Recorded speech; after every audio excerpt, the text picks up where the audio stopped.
Rede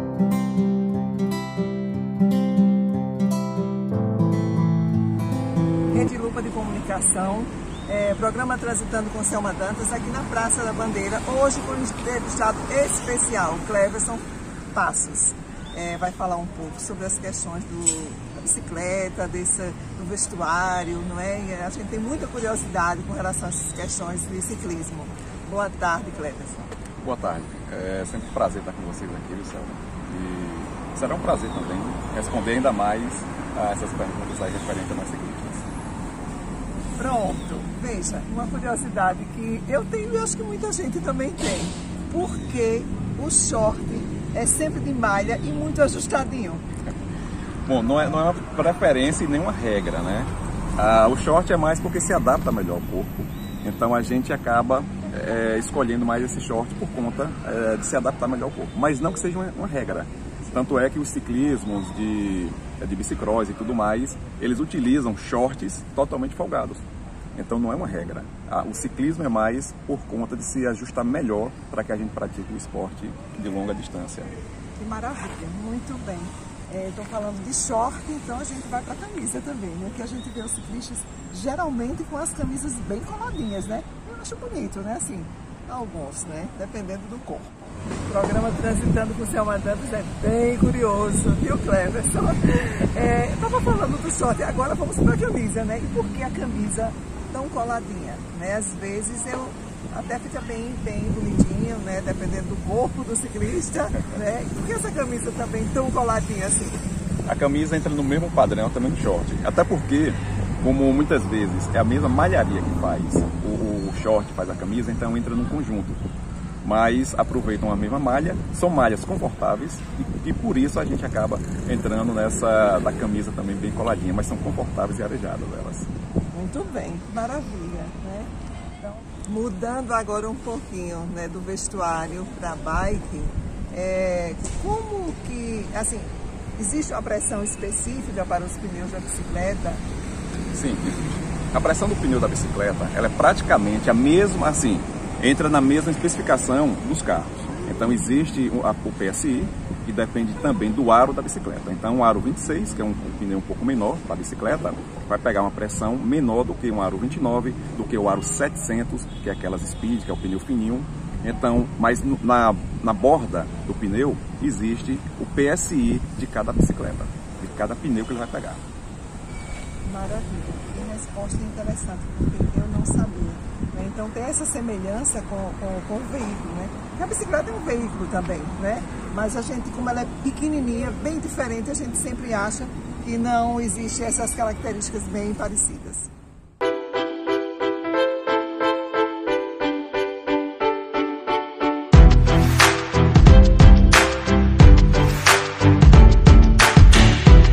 Cleverson, por que o selim da bicicleta ele tem que ficar tão alto, tão mais alto? O selim ele já tem uma altura que é de cada indivíduo. Então, aquele indivíduo que muitas vezes a gente vê aquele selim bem alto é porque a canela dele é um pouco maior do que a estatura de algumas pessoas. Mas eu recomendo para que os ciclistas eles vão numa oficina especializadas, que aí eles vão medir a altura certinha do selim ao tamanho da pessoa. Que maravilha! Então, assim, para não ficar fora do padrão, tudo tem que estar realmente de acordo, inclusive a pessoa com a bike. Isso é muito bom. Me diga uma coisa, Cleverson, com relação à questão das luvas, né? A gente volta um pouquinho, né, para a questão do vestuário, das luvas. Qual é a mais indicada? Aquela que você usa que cobre toda a mão ou aquela que fica com os dedos de fora? Olha, a luva é um acessório, que na verdade é um EPI, muito importante para os ciclistas, até mesmo por questão de segurança, de uma queda, algo do tipo. Mas a luva, ela vai conforme o que o ciclista se adaptar. Então, se ele sentir que a luva que cobre todos os dedos, para ele é adaptável, então ele pode utilizar aquela. Porém, para trilha, para o dia a dia urbano, eu acho mais confortável aquelas que não cobrem todos os dedos, mas que seja pelo menos de gel, que seja bem flexível. Bem interessante, né? As informações são muito importantes. A gente, infelizmente, vê aqui na cidade, acontece no país inteiro, mas aqui a gente está falando de Aracaju, né? Aqui na cidade tem muitas pessoas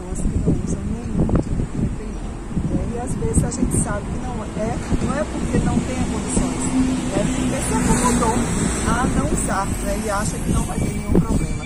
E até mesmo algumas pessoas acham que a bicicleta não é um veículo. Conversando ainda com o Cleverson da Bike Roubada, a pergunta agora vai sobre a questão dos pneus, né? A gente sabe que o carro, né, o veículo carro, quando a gente troca os pneus, geralmente quando ele está careca no popular, né? E com as bikes, como é que acontece isso? Tem essas orientações também ou é diferente? A das bikes praticamente entra no mesmo padrão dos carros. A diferença é que o dos carros ele tem um limitador e o da bicicleta não. Ele fica careca mesmo e a gente acaba trocando muitas vezes por conta da frequência de estar secando por conta dos espinhos. Maravilha! Na verdade ele é bem fininho, né? Bem diferente, né? do pneu do carro, então realmente é mais simples. Cleverson, uma curiosidade, por exemplo, você faz trilha, né? Então, numa trilha, né? Nunca vai um só, sempre com aqueles grupos todos. Se a roda empenar numa trilha, né, distante, como é que faz? Geralmente vem o ciclista amigo, né? A gente, quando acontece situação desse tipo, muitas vezes da roda empenar, é por conta de alguma valeta ou vala que a gente passa e acaba muitas vezes danificando. Mas no geral o que acontece nas trilhas é mais o passador traseiro que acaba empenando ou quebrando por conta de alguma pedra, algum toco de madeira. Mas o que a gente sempre faz um amigo vai empurrando o outro ou carregando na garupa e o segundo ciclista ou terceiro que a gente tiver junto com a gente na trilha acaba levando a bike danificada e o outro vai no quadro. Que maravilha, né? Então assim, nas trilhas também a colaboração, né, é bem importante. Falando em trilha ainda, qual a orientação que você passa para quem, em termos de alimentação, de bebida, para quem vai para uma trilha, fazer trilha? Olha, a alimentação tem que ser o básico mesmo. De preferência, pelo menos meia hora antes de se alimentar, de preferência alguma fruta, banana, uma maçã. E no meio da trilha, caso leve algum tipo de energético, algo do tipo, que consulte pelo menos o nutricionista, para pelo menos ter ideia do seu potencial, do seu coração, da sua forma física, na verdade. Então procure um nutricionista ou um médico para que tenha ideia, para poder levar pelo menos esses suplementos. Olha aí, pessoal, essas informações são extremamente importantes, porque não é só andar de bicicleta, montar na bicicleta e sair por aí. Tem toda uma orientação que é necessária para que vocês não tenham nenhum problema numa trilha ou até mesmo andando na cidade, no lazer, enfim. Ouvir as orientações de quem sabe e de quem gosta do modal da bike. Pessoal, a gente não pode fugir, né, um pouco nessa questão da estatística, né? E assim, a exemplo do Brasil, Sergipe também tem aumentado bastante o número de ciclistas acidentados, né? Isso se deve a quê, na sua opinião? Olha, eu acho que esse custo do Brasil ele aumentou bastante. A inflação, o combustível. Então, a única forma que a gente tem de muitas vezes sair dessa inflação, ou então das despesas, é adquirindo um meio de transporte que seja, que não tenha despesa. E a bicicleta é um deles. Então, devido muita gente que não tinha bicicleta começaram a pedalar, os acidentes começaram a acontecer. Eles não têm noção, muitas vezes, do trânsito, o equilíbrio também da bike, acabam pegando um novo modal do ciclismo e acabam muitas vezes entrando em umas vias sem ter a noção do trânsito. Uma outra coisa interessante também com relação a esse número crescente é que assim, o número aumenta, mas as pessoas também não se protegem, né? Você vê, por exemplo, eu particularmente moro na zona de expansão. Nossa Senhora, é muito trabalhador, né, de manhã cedo e no retorno do trabalho. Agora sim, havia sem um acostamento devido, com muita chuva, a gente sabe, cheio de buracos assim, e eles sem proteção nenhuma, né? Uma das coisas que me chama muito a atenção é que ao atravessar a faixa, eles querem atravessar a faixa montados na bike. E a gente sabe que a faixa é do pedestre, né?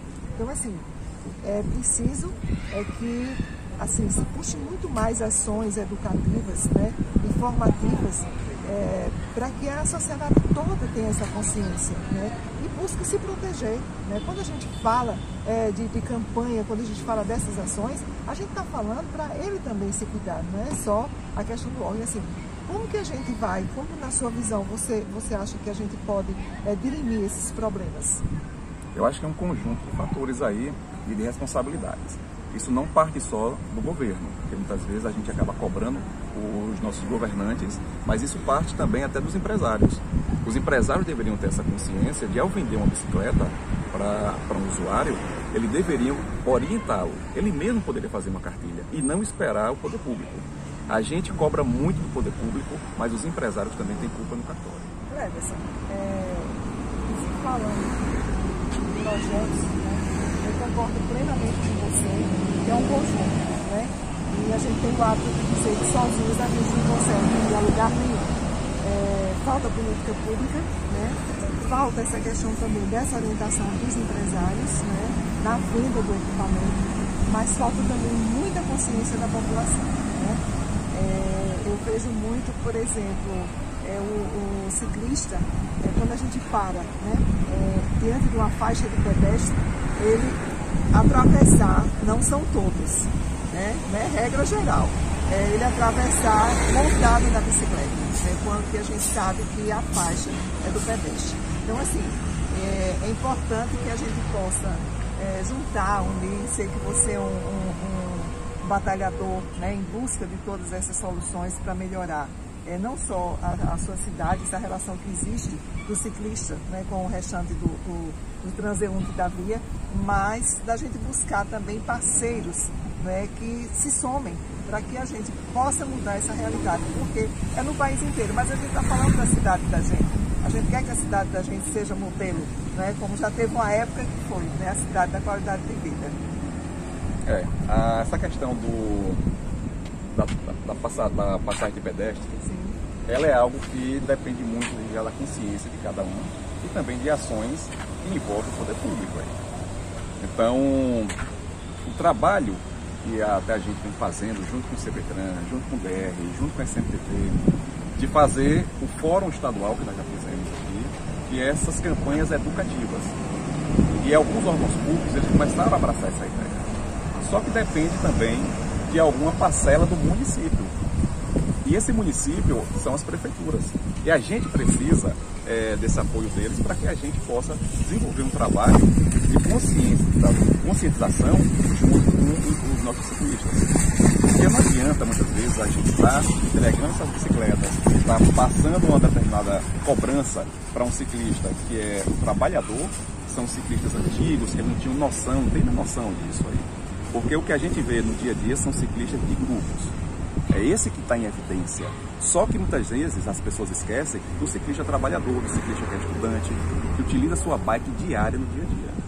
Então, esse é que nós temos que focar. O ciclista de grupo, ele é consciente, mas o trabalhador estudante, não. O programa Transitando com Salvador, da Rede de Comunicação, agradecer, Cleverson, a sua presença aqui, as suas informações foram extremamente importantes para a sociedade.